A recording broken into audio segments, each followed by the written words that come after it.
स्वागत है हमारे लखनऊ मंच न्यूज 24/7 हिंदी समाचार पत्र एवं न्यूज चैनल में।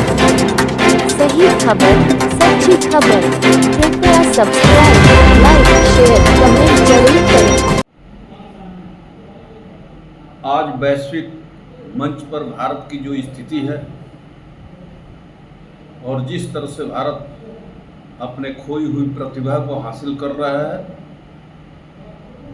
और पूरे वैश्विक स्तर पर सभी को नाच नचाने वाला अमेरिका आज भारत में भी वही करना चाहता है जो एशिया के अंदर, चाहे वो श्रीलंका हो, बांग्लादेश हो, पाकिस्तान हो या अन्य देश जो छोटे मोटे हैं, जिनके यहाँ अपना दखलंदाजी करके अपने मुताबिक सरकार बनाने का जो प्रयास कर रहे हैं, उनकी सरकार को अपदस्थ करके अपने नुमाइंदों को बैठा रहे हैं। आज हमारे भारत के अंदर भी जो अमेरिका और चीन परस्त लोग हैं, जो विपक्ष के नाम से जो विदेशी ताकतों के हाथों में खेल रहे हैं, कठपुतली की तरह काम कर रहे हैं, आज सबसे बड़ा खतरा उन लोगों से। मैं पूरे देशवासियों को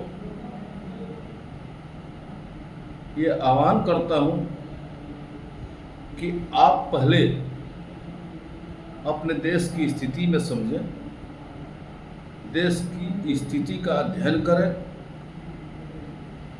सभी चीज़ आपके सामने उपस्थित है, गूगल से लेकर के अन्य जो माध्यम है, आप उसके अंतःकरण में जाइए। मैं एक बात जरूर कहूँगा कि जिस तरह से आज़ादी से लेकर के अभी तक हम लोग को भ्रामकता के आड़ में जो देश को लूटने का कार्य किया गया, हमारे अस्तित्व को मिटाने का कार्य किया गया, उस पर एक नज़र डालने के लिए मैं आपसे आग्रह करूंगा, अनुरोध करूंगा। और छोटी मोटी जो बातें मेरे सामने है इस समय, वो आपके साथ साझा करना चाहता हूं। थोड़ा सा मेरी बात पर ध्यान दीजिए। 4 जुलाई 1947 को ब्रिटेन के संसद में एक रेजुलेशन पास हुआ था कि इंडिया को 2 भाग में करना है। एक का नाम पाकिस्तान और दूसरा का नाम इंडिया करके रेजुलेशन पास हुआ। दूसरी बात, 15 अगस्त 1947 को जो कि भारत की आज़ादी का डंका पीटा जाता है, लेकिन नहीं, भारत आज़ाद नहीं हुआ था, बल्कि इंडिया और पाकिस्तान के नाम से उस रेजुलेशन के आधार पर हमारे देश का बंटवारा किया गया था। वो भी भारत का नहीं, इंडिया का। मैं एक चीज़ आप लोगों के सामने रखना चाहता हूं कि 2 सितंबर 1946 को जब बंगाल डायरेक्ट एक्शन के बाद भारत में नहीं, इंडिया में नेहरू के नेतृत्व में अंतरिम सरकार बनी थी, जितने भी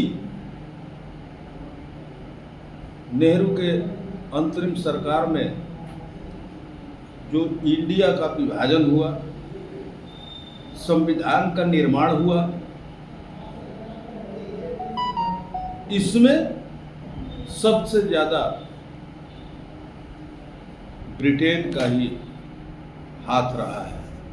मैं एक चीज़ और आपके साथ साझा करना चाहता हूं कि 2 सितंबर 1946 को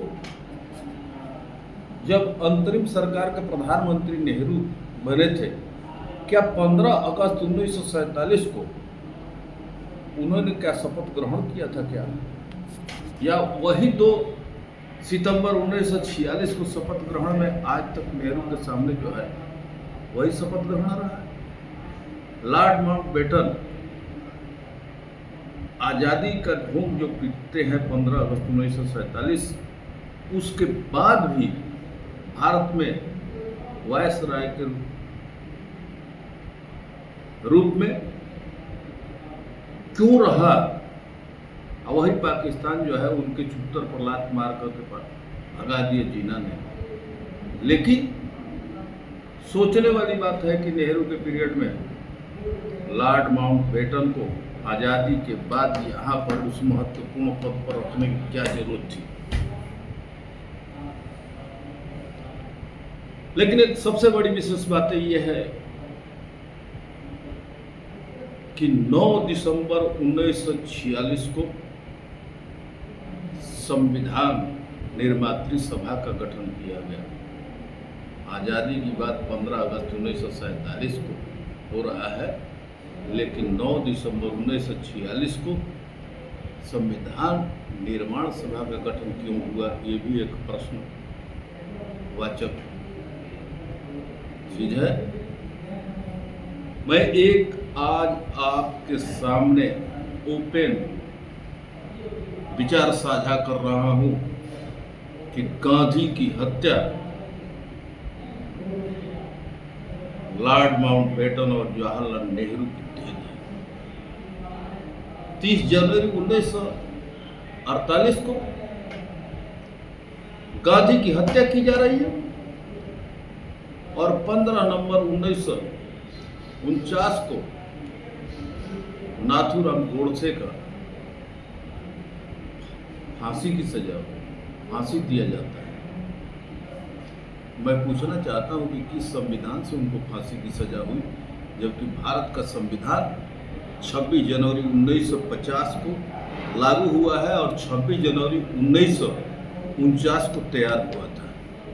संविधान दिवस आप जिसको मनाते हैं 26 जनवरी 1949 को, कि उसी दिन बन करके संविधान तैयार हुआ था। तो मैं पूछना चाहता हूं कि 15 नवंबर 1947 को नाथूराम गोडसे की फांसी किस संविधान से हुआ था, किस एक्ट के तहत हुआ था, ये भी विचारणीय है।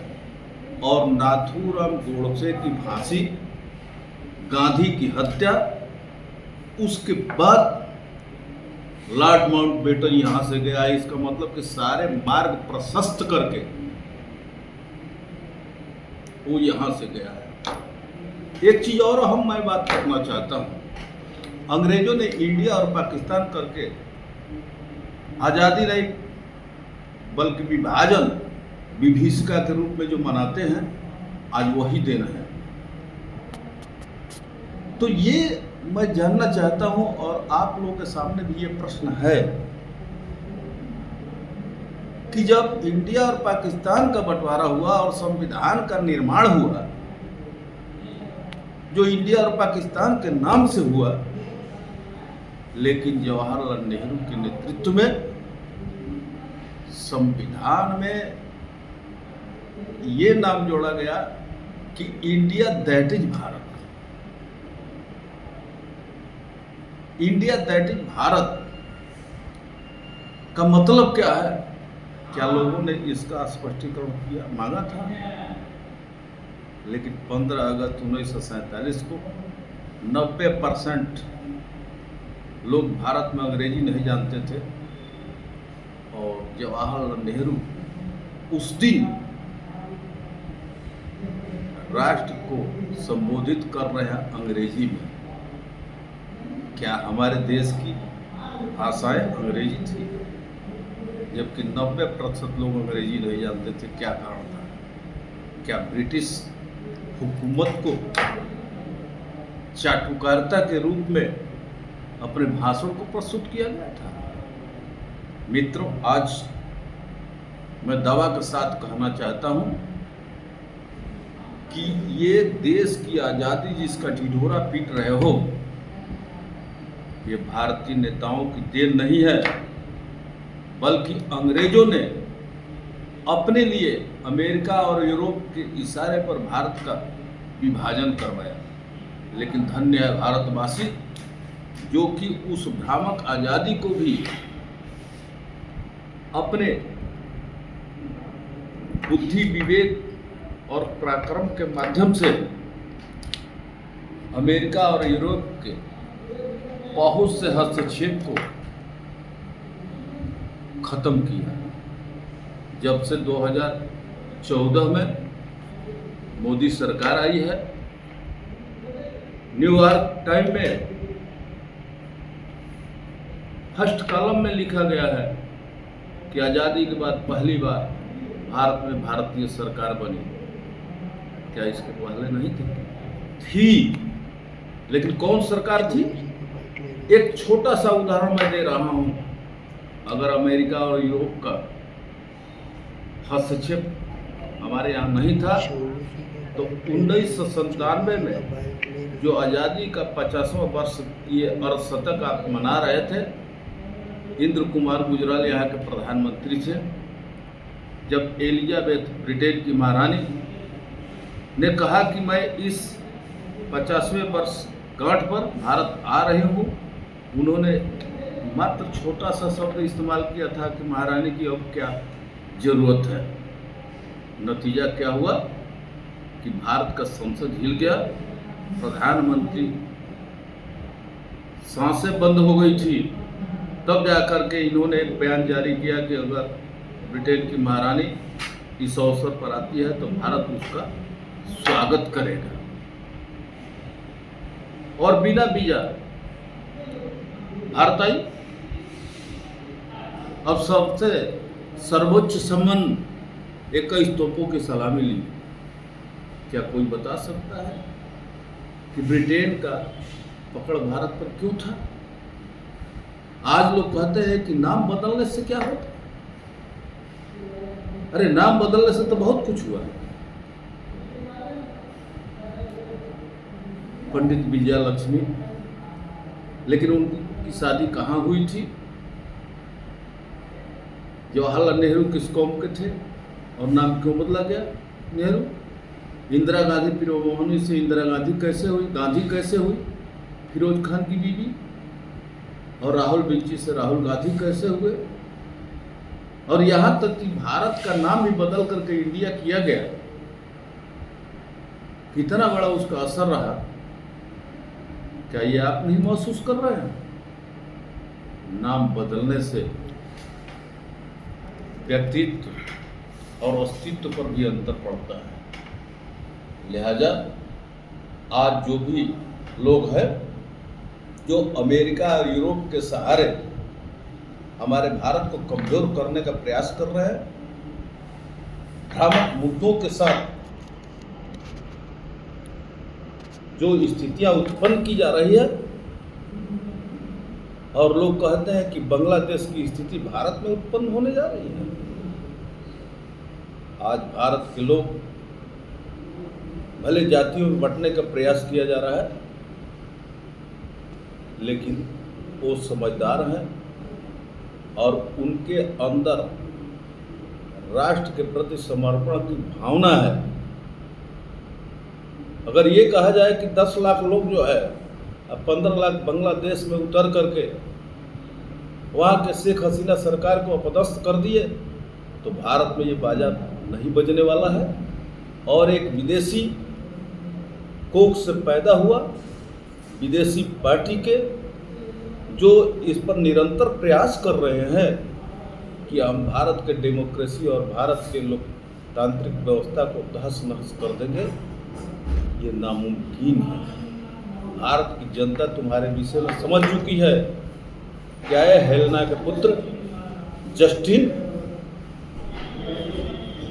हिंदुस्तान के रहते अशोक के रहते हुए तुम्हें सत्ता नहीं मिलेगी और जनता तुम्हें जान गई है। इसलिए मैं भारतवासियों को पुनः आगाह करता हूँ, अनुरोध करता हूँ कि आइए एक बार मिल करके बैठे और देश हित में एक निर्णय ले कि इन विदेशी कोख से पैदा हुआ कांग्रेस और इसके नेता जो है शुरू से लेकर के आज तक देश को बेचना का काम किया।